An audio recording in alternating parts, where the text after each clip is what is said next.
like the comment on the Progressive Soup Facebook page that someone made, this should be filling. And, well, yes and no.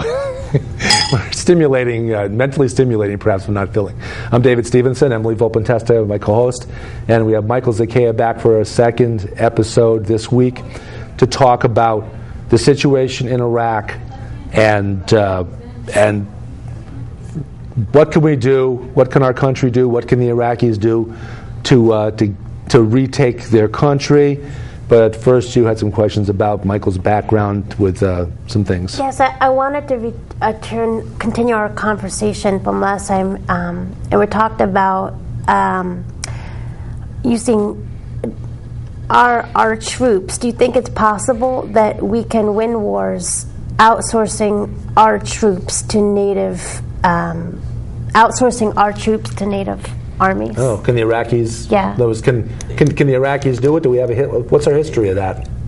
I actually don't think that anymore. There's a legitimate advisory mission to, train and advise foreign military so that we can work with them and, cooperate with them and those kinds of things. But I think that what has happened is that legitimate military mission has metastasized into a geopolitical strategy that we can outsource the winning of wars to native armies. And the idea is that we'll just train their armies to do what we want them to do. And it didn't work in Vietnam. It hasn't worked in Iraq. It's not going to work in Afghanistan. And it's a recipe for failure. I think our country's in real trouble because we don't have a political will to win wars. And, as you know, I'm very involved in veterans affairs, and, we have both a crisis and a scandal in how we treat veterans, and we have a political failure of will to take care of veterans. So it's a losing proposition all the way around.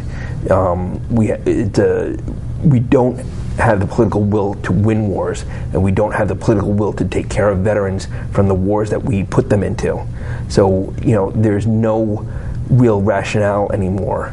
Well, as I mentioned on a previous show, we do have one good example of a plan that we put in place at the beginning of World War II.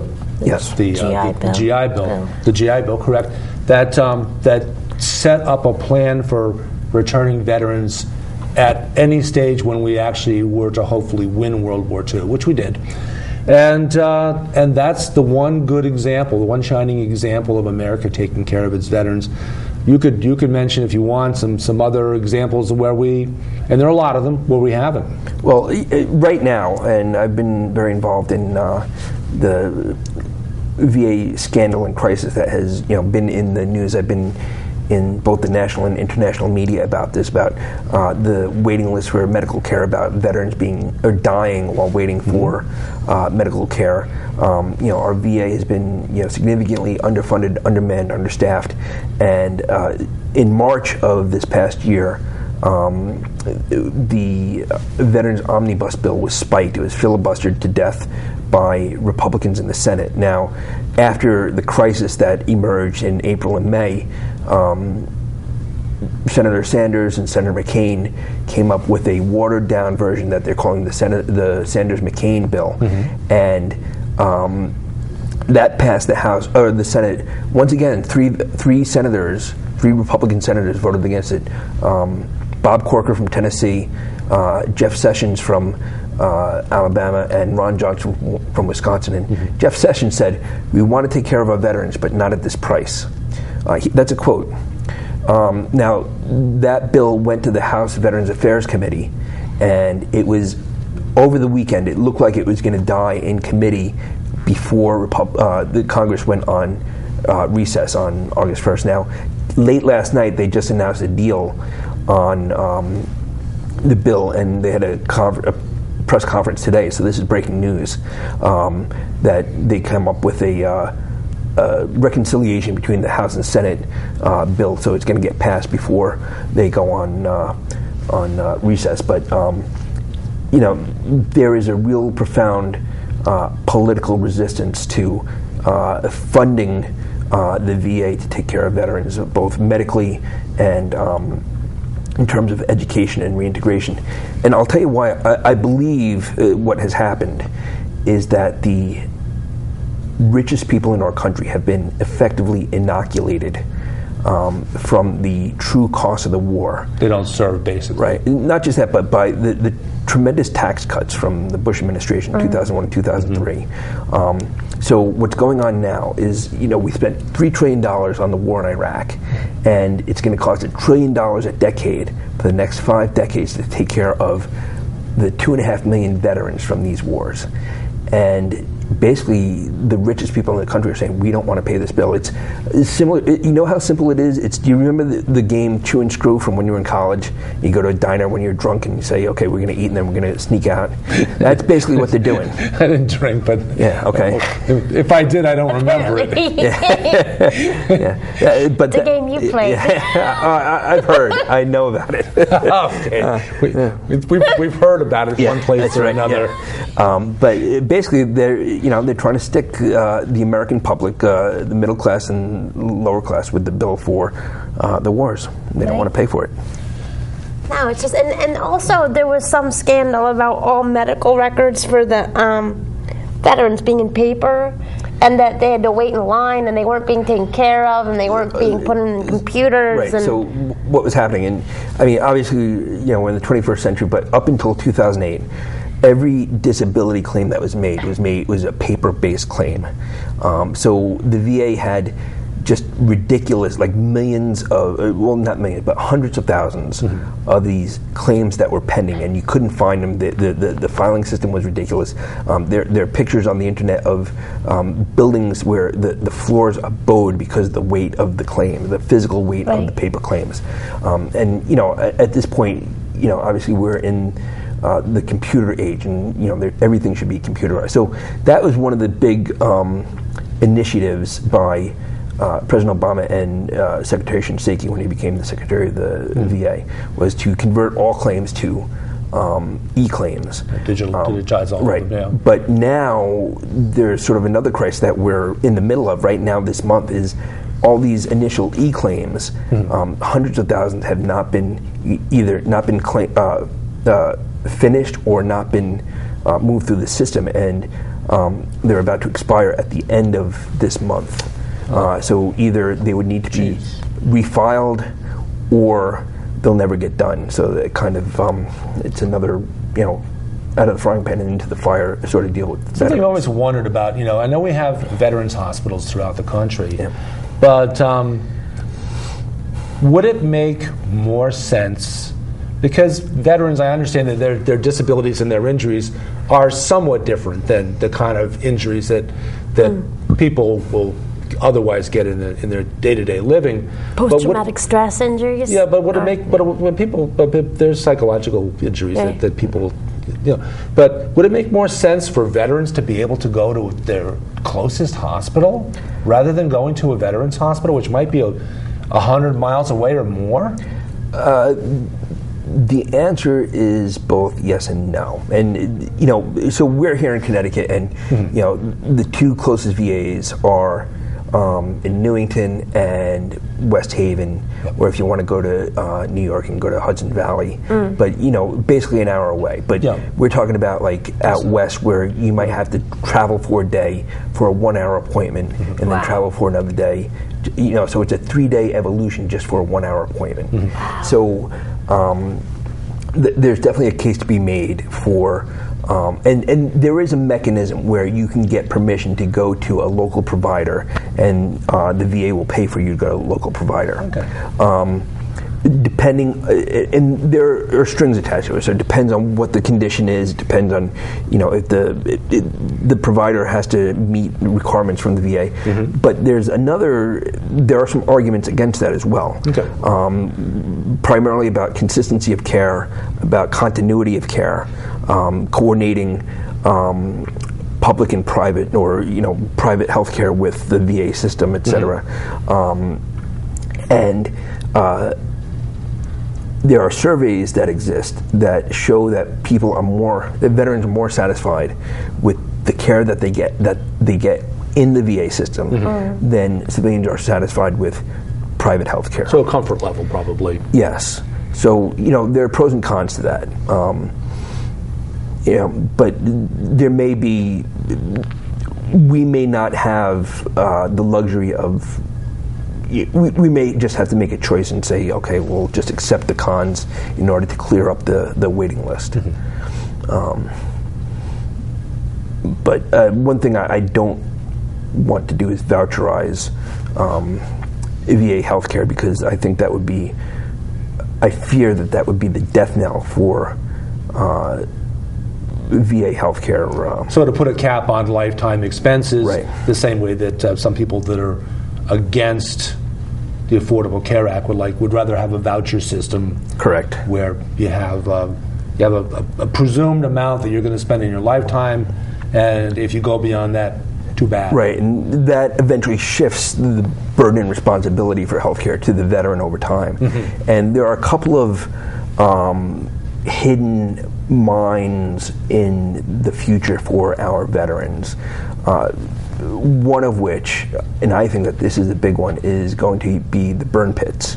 I think the burn pits are going to be to this generation of veterans. So there's 2.6 million veterans who have served downrange in Iraq and Afghanistan. Yeah. Burn pit syndrome, which is almost the same as the 9/11 toxicity of the first responders. Yeah. Basically, they're burning the same stuff in the same proximity. I think that we're going to get a lot of people who are manifesting cancers and things like that. We already have a lot of people manifesting lung problems and adult onset asthma. In the first Gulf War, more than 200,000 out of the 550,000 have been diagnosed with Gulf War syndrome, which we believe is the result of an inadvertent bombing of a chemical munitions depot. So that's about 2/5 is 40%. I believe that the burn pit syndrome is probably going to be on the same level. What are they burning in the burn pits? Everything.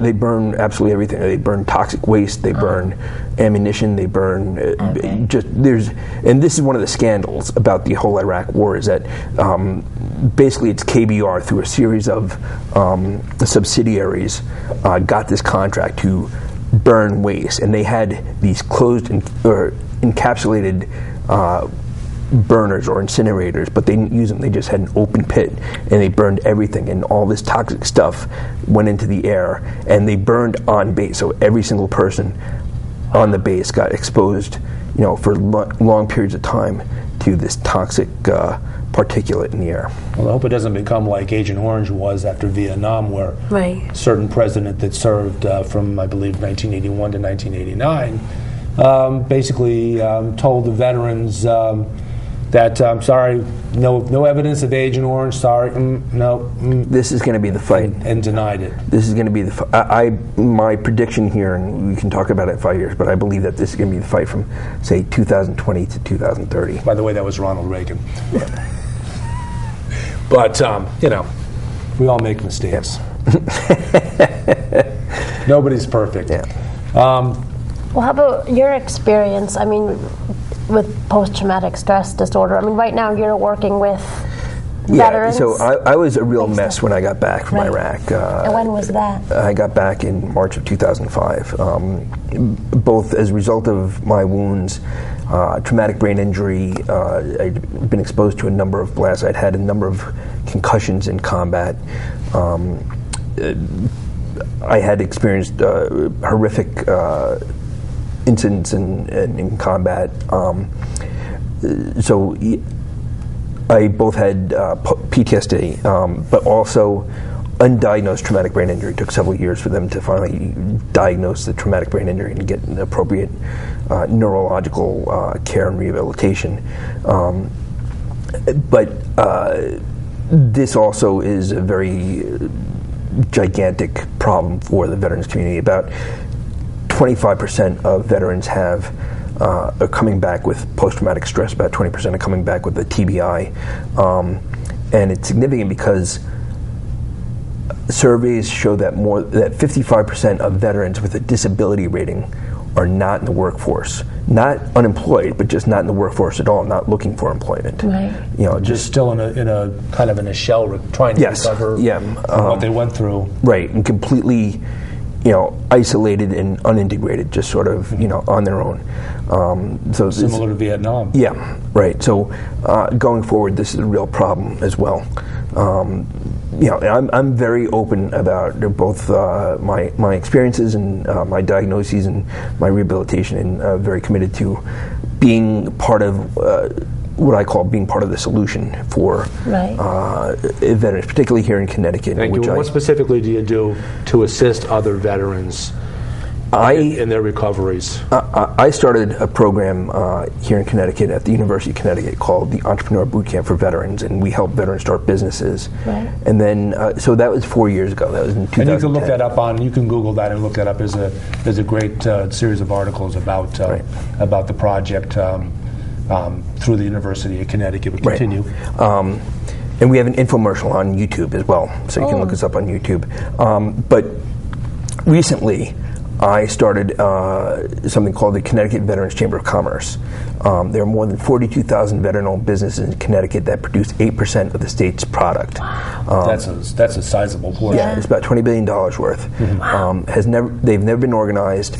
The feedback that I get from the market is that they want a voice in the Connecticut General Assembly and a voice to the Connecticut Executive. Right.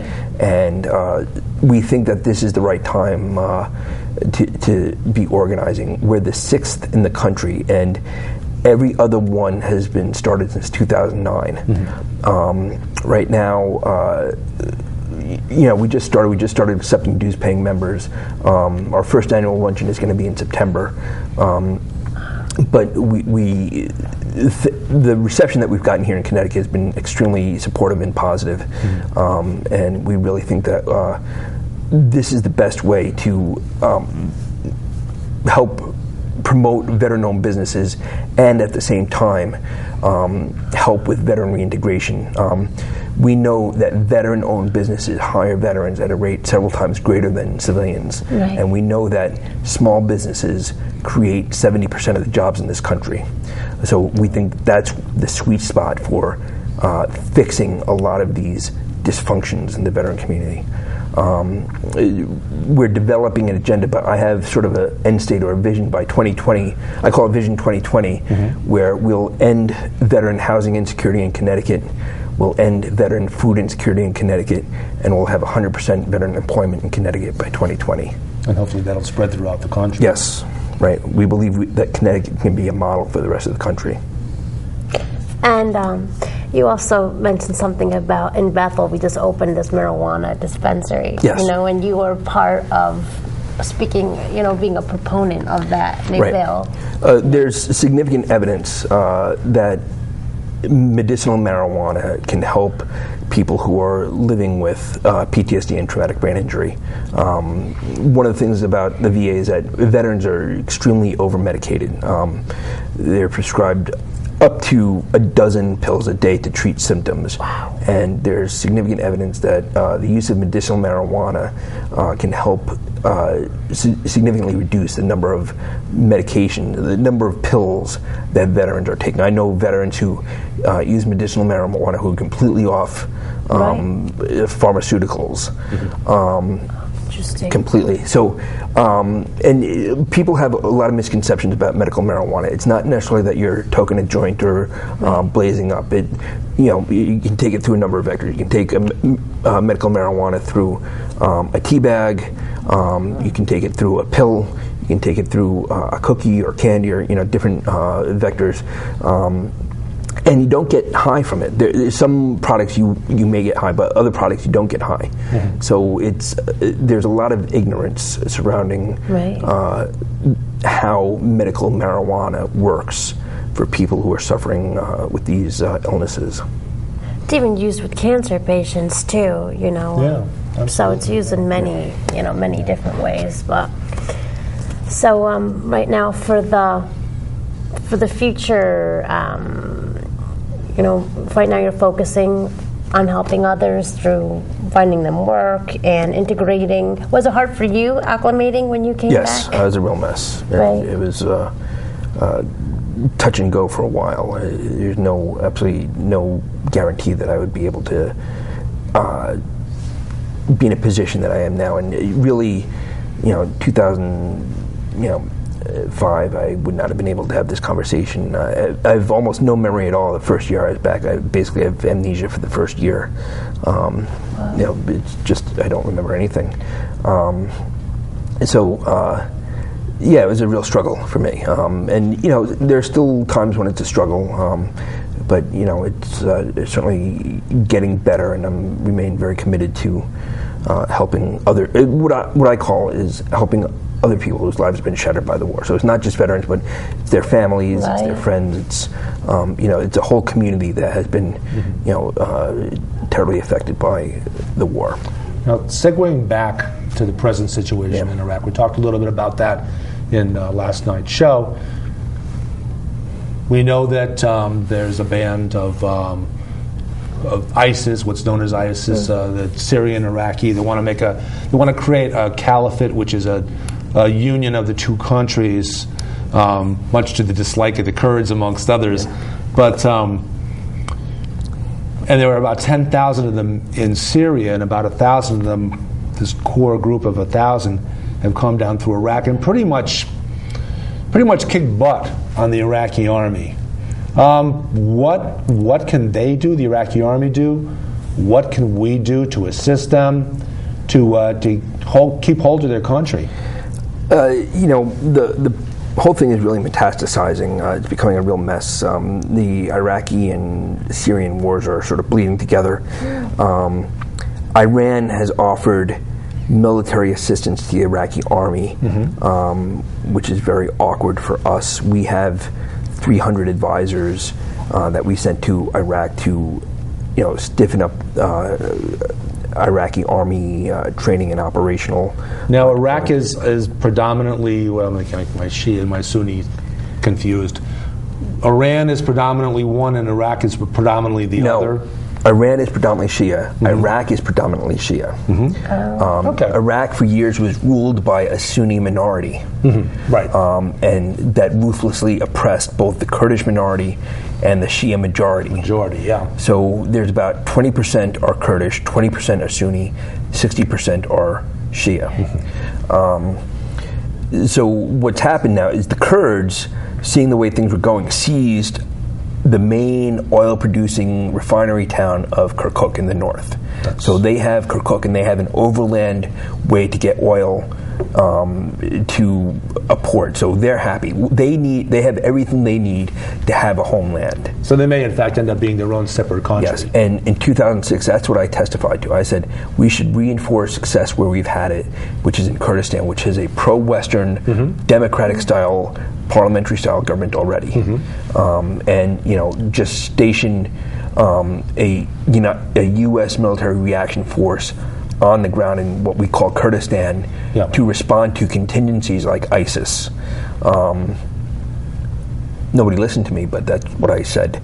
And I still think that, frankly.